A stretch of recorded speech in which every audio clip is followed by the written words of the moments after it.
कसौधन भाइयों को सादर प्रणाम। मैं सुनील कुमार गुप्ता, पिंटू गुप्ता, जिलाध्यक्ष बस्ती, अखिल भारतीय वैश्य कसौधन महासभा बस्ती।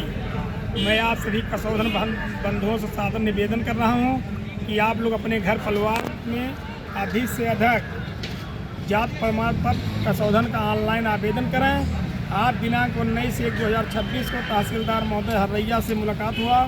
तहसीलदार द्वारा कहा गया कि मुझे निर्देश है कि कसौधन जात का पत्रावली अवलोकन कर निर्णय करें। अतः भाइयों, आप सब अपना आवेदन कर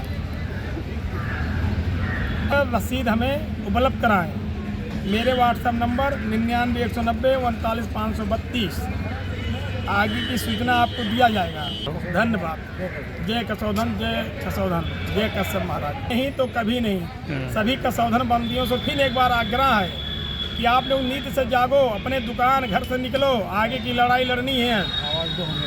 आवाज़ दो हम एक हैं। फिर से कहो।